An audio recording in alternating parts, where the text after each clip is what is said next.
दोस्तों, टेक्नोसाल study channel पर आपका स्वागत है। कंप्यूटर साइंस के प्रोजेक्ट्स के रिलेटेड वीडियो अक्सर हम आपके समक्ष लाते रहते हैं। तो आज का भी हमारा टॉपिक्स एक प्रोजेक्ट्स के रिलेटेड से, जहाँ पे हम क्रिएटिव वेब डिज़ाइन सर्विसेज का एक जो प्रोजेक्ट है उसको कंप्लीट करेंगे। क्योंकि दोस्तों, जितनी भी जो आईटी की जो कंसल्टेंसी है या तो जितने भी जो स्टार्टअप है, तो उनके लिए कोई ना कोई एक जो वेब डिज़ाइन की उसकी पोर्टल होती है, तो उनके लिए एक हमने अलग से एक प्रोजेक्ट्स बनाया। तो पूरा प्रोजेक्ट्स है वो ASP.NET MVC विथ C# में रहेगा एंड SQL डेटाबेस सर्वर का जिसमें यूज़ किया हुआ। अगर आप दोस्तों फाइनल ईयर के स्टूडेंट्स हैं, तो आपको एक जो प्रोजेक्ट सबमिशन होता है, तो आप जो अदर स्टूडेंट है उससे कुछ यूनिक एंड कुछ अलग प्रोजेक्ट्स बनाएंगे, तो आपका जो मार्क्स है वो भी ज़्यादा आएंगे एंड आपका नॉलेज भी ज़्यादा बढ़ेगा। तो यहाँ पे दोस्तों प्रोजेक्ट्स को थोड़ा डीप में देखें तो प्रोजेक्ट स्पेसिफिकेशंस के बारे में बात करें तो प्रोजेक्ट टाइटल हमारा रहेगा creative web design services project. उसके बाद फ्रंट एंड टूल्स के बारे में बात करें तो HTML CSS रहेगी एंड बैक एंड टूल्स के बारे में बात करें तो C#.NET एंड SQL सर्वर का डेटाबेस रहेगा। ऑपरेटिंग सिस्टम के बारे में बात करें तो माइक्रोसॉफ्ट जो विंडोज़ 10 या तो लेटेस्ट आपके पास 11 है तो 11 रहेगी। उसके बाद वेब सर्वर IIS रहेगा एंड वेब ब्राउज़र हमारा जो क्रोम ब्राउज़र रहेगा। जो IDE एडिटर टूल्स है वो विजुअल स्टूडियो 2022 का जो लेटेस्ट वर्जन है वही रहेगा।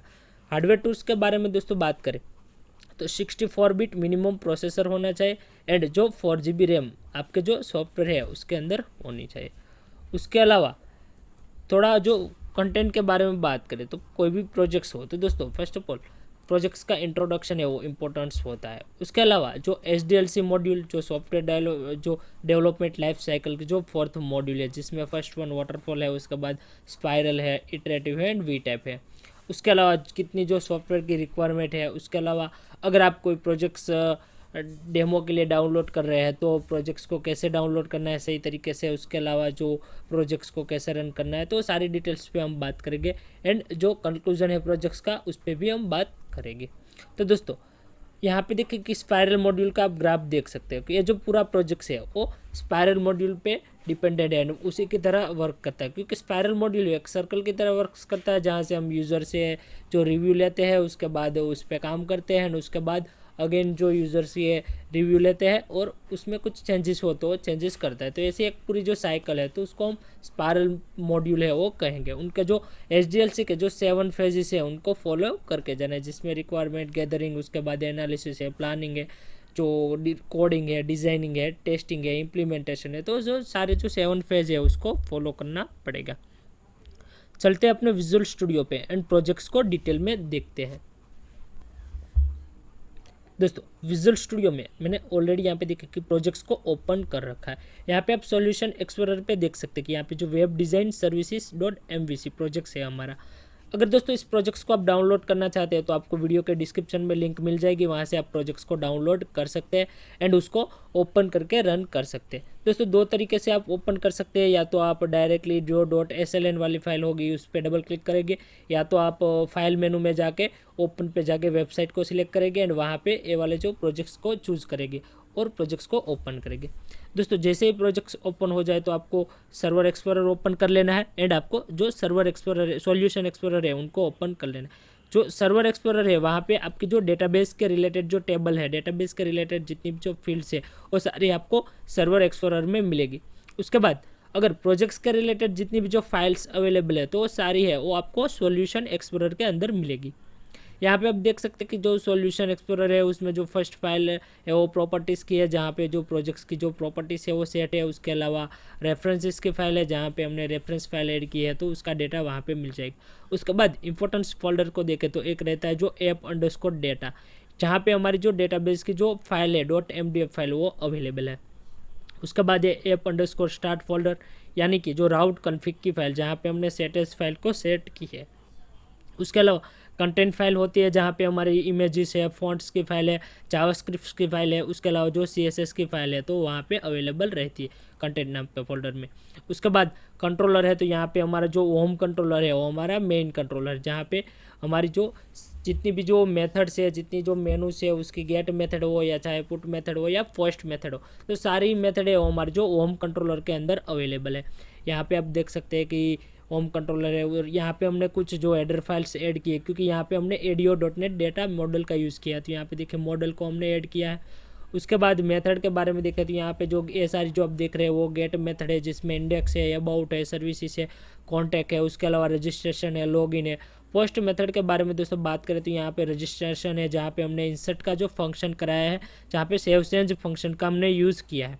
उसके बाद जो लॉगिन की भी आप जो पोस्ट मेथड है वो देख सकते हैं यहाँ पे कि हमने जो लॉगिन कराया हुआ है एंड वहाँ पे भी हमने सेव चेंज फंक्शन का यूज़ किया है। उसके अलावा जो लेआउट पेज के बारे में बात करें तो जहाँ पे व्यूज़ नाम का आपको एक फ़ोल्डर मिलेगा, वहाँ पे आपको दो और जो व्यूज़ के जो फोल्डर मिलेंगे, जो फर्स्ट वन रहेगा वो होम का रहेगा एंड जो सेकंड वन है वो शेड का रहेगा। क्योंकि एक तो दोस्तों जो भी आपका कंट्रोलर का नेम है, यहाँ पे देखिए हमारा होम कंट्रोलर है, तो एक हमारा बाय डिफ़ॉल्ट जो होम जो फोल्डर है वो रहेगा। एंड जितनी भी यहाँ पे मेथड है वो सारी मेथड यहाँ पे जो कंटेंट पेज है वहाँ से कनेक्टेड रहेगी। तो यहाँ पे देखिए होम है, उसके बाद जो अबाउट्स है, यहाँ पे आप मेथड पे देख सकते हैं कि जैसे इंडेक्स है तो इंडेक्स की मेथड अवेलेबल है। यहाँ पे देखिए जो अबाउट्स की है तो यहाँ पे अबाउट्स की मेथड अवेलेबल है। उसके बाद यहाँ पे सर्विसेज की है तो यहाँ पे सर्विसेज का जो कंटेंट पेज है वो अवेलेबल। जितनी भी जो आपकी गेट मेथड है वहाँ पे उतने ही जो कंटेंट पेज है अवेलेबल रहेंगे। उसके बाद एक शेड नाम का और फोल्डर आपको यहाँ पे मिलेगा, जहाँ पे आपको लेआउट पेज की जो डिटेल्स है एंड यहाँ पे हमारी जो पूरा मास्टर पेज है, जिसमें हमारा एडर वाला पार्ट है, उसके बाद जो फुटर वाला पार्ट है। उसके अलावा एक जो मॉडल्स नाम का जो फोल्डर है, जहाँ पे हमने हमारे जो मॉडल क्लास है उनको ऐड किए हुए हैं। क्योंकि दोस्तों यहाँ पे हम अगर MVC पैटर्न्स पे काम कर रहे हैं तो मॉडल व्यू कंट्रोलर, पहले हमने कंट्रोलर को देखा, उसके बाद हमने व्यूज़ को देखा एंड अब है मॉडल्स को, यानी कि मॉडल व्यू कंट्रोलर। तो जितने भी डेटाबेस के टेबल अवेलेबल हो गए तो यहाँ पे हमने ADO.NET में उतने ही जो क्लास है वो हमें मॉडल्स क्लास है वो हमें कंप्लीट बनाने पड़ेगी। यहाँ पे देखिए जो एडमिन का है, TBL कॉन्टैक्ट का है, यूज़र का है, वेब सर्वर का है, तो जितने भी टेबल्स अवेलेबल होंगे उनके सारे जो मॉडल क्लास है वो यहाँ पे अवेलेबल मिलेगी। दोस्तों प्रोजेक्ट्स को रन करके हम आउटपुट को चेक करेंगे, तो प्रोजेक्ट्स को हम रन करते हैं।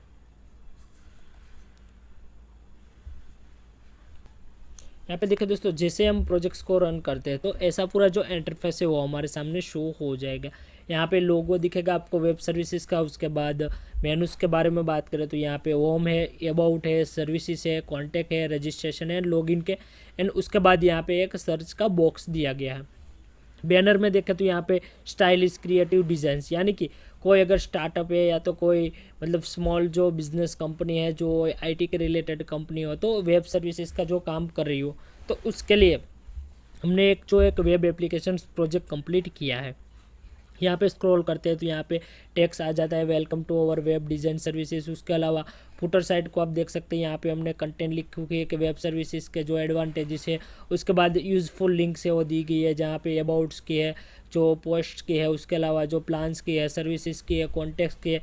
उसके अलावा जितने भी जो रिसोर्सेज अवेलेबल है तो यहाँ पे ट्रेनिंग है, मार्केट प्लेस है, उसके बाद ओवर एक्सपर्ट है, प्लेटफॉर्म है एंड कस्टमर है। उसके अलावा जो इंस्टाग्राम पोस्ट है, उसके अलावा जितनी भी जो अदर सर्विसेज है तो उनकी डिटेल यहाँ पे फुटर साइड में मिल जाएगी। एंड यहाँ पे लेफ्ट साइड बॉटम आप देखेंगे तो यहाँ पे सोशल मीडिया के जितने भी लिंक्स है वो मिल जाएगी। यहाँ पे आइकॉन आपको दिखेंगे जो फेसबुक का है, उसके अलावा ट्विटर्स का है, आपका इंस्टाग्राम्स का है एंड लिंक्डइन का है। लास्ट में यहाँ पे कॉपीराइट टेक्स्ट भी यहाँ पे मेरा खुद का नाम जो जय शाहिर है वो आ रहा है। उसके अलावा यहाँ पे अबाउट्स की डिटेल्स देखें तो जैसे हम अबाउट्स वाले सेक्शन पे जाएंगे तो यहाँ पे आपको अबाउट्स के रिलेटेड जो डेटा अवेलेबल है तो वो सारा डेटा है वो हमारे सामने यहाँ पे शो हो जाएगा। तो दोस्तों अगर आप कोई एक यूनिक एंड जो शॉर्ट टाइम में कंप्लीट हो जाए ऐसा कोई प्रोजेक्ट्स बनाना चाहते हैं तो आप ऐसा प्रोजेक्ट है उनको आप सिलेक्ट कर सकते हैं एंड इस प्रोजेक्ट्स को आप यूज़ कर सकते हैं। यहाँ पे कुछ और जो एक्स्ट्रा फंक्शनैलिटीज़ है उनको आपको ऐड कर लेना है एंड इसको थोड़ा एडवांस बनाने के लिए इसमें कुछ जो यूनिक फीचर्स है उनको आपको ऐड कर लेना है, ताकि आपका जो प्रोजेक्ट्स है वो थोड़ा क्रिएटिव दिखे एंड थोड़ा स्टाइलिश आपको दिखे।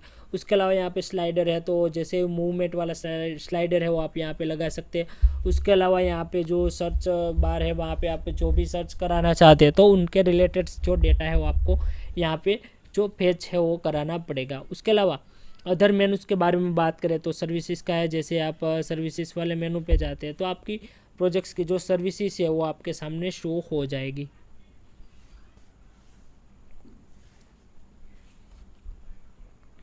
यहाँ पे देखिए दोस्तों की जो सर्विसेज की डिटेल्स है वो यहाँ पे शो हो चुकी है। उसके अलावा यहाँ पे देखिए जितनी भी जो सर्विसेज अवेलेबल है तो वो सारी डिटेल्स है यहाँ पे दिखेगी। यहाँ पे देखिए जितनी भी सपोज मान लो यहाँ पे कोई जितनी जो टेक्नोलॉजीज़ का यूज़ हो रहा है तो उनकी यहाँ पे जो डिटेल्स है वो शो हो रही है। उसके अलावा यहाँ पे आप जैसे ही अबाउट्स पे जाते हैं तो अबाउट्स की जो डिटेल्स है वो आपको दिखेगी। यहाँ पे देखिए अबाउट्स में जितनी भी जो डिटेल्स अवेलेबल है वो शो होगी। इनमें आप कुछ दोस्तों एक्स्ट्रा जो डिटेल्स है वो भी ऐड कर सकते हैं। जैसे आप कॉन्टैक्ट्स पे जाएंगे तो आप स्क्रॉल करेंगे तो यहाँ पे देखिए जो कॉन्टैक्ट्स का फॉर्म आपको मिलेगा, जहाँ पे जो आपको नेम, उसके बाद email name, mobile number, subject and message को प्रेस करना है। सबमिट वाले बटन पे जैसे क्लिक करते हैं तो डायरेक्टली जो जो फीडबैक है वो एडमिनिस्ट्रेटर तक पहुंच जाएगा। उसके अलावा यहाँ पे रजिस्ट्रेशन का फॉर्म है, जहाँ पे अगर कोई नया यूज़र यहाँ पे विजिट करता है तो उनको फर्स्ट ऑफ ऑल जो रजिस्ट्रेशन है वो करना पड़ेगा। उसके बाद रजिस्ट्रेशन हो जाए, रजिस्ट्रेशन में उनको उसका फुल नेम, उसके बाद यूज़र नेम, मोबाइल नंबर, उसके बाद जो पासवर्ड है, कंफर्म पासवर्ड है एंड जो पोस्टल कोड है, उसके बाद सबमिट पे क्लिक करेगा तो उसका रजिस्ट्रेशन से वो हो जाएगा सक्सेसफुली। उसके बाद उसको लॉगिन वाले पेज पे आना है एंड यहाँ पे लॉगिन वाले पेज पे उसको सही के से यूज़र नेम एंड पासवर्ड को प्रेस करना है एंड लॉगिन वाले बटन पे क्लिक कर देना है, ताकि वो डायरेक्टली जो मेन पेज है, जो मेन पैनल है वहाँ तक पहुँच जाए। उसके अलावा दोस्तों एडमिन पैनल भी इसमें आवश्यक है, तो आपको एडमिन पैनल भी यहाँ पे कंप्लीट करनी पड़ेगी एंड उसको अलग से आप यूज़र नेम एंड पासवर्ड दे सकते हैं। तो दोस्तों ऐसे ही जो फाइनल ईयर प्रोजेक्ट्स के रिलेटेड्स वीडियो है मैं आपके समक्ष लाता रहूँगा। दोस्तों आपको वीडियो पसंद आए तो वीडियो को लाइक करो, शेयर करो एंड कमेंट करो। एंड अभी तक आपने हमारे चैनल टेक्नो साइल स्टडी को सब्सक्राइब नहीं किया तो प्लीज़ दोस्तों हमारे चैनल टेक्नो साइल स्टडी को सब्सक्राइब कर दीजिएगा एंड जो बेल आइकन के बटन को प्रेस कर दीजिएगा, ताकि जब भी न्यू वीडियो अपलोड हो तो उसकी नोटिफिकेशन बहुत ही जल्द आपको मिल जाए। दोस्तों बहुत जल्द मिलेगी एक न्यू वीडियो में एक न्यू टॉपिक के साथ। थैंक यू दोस्तों, धन्यवाद दोस्तों।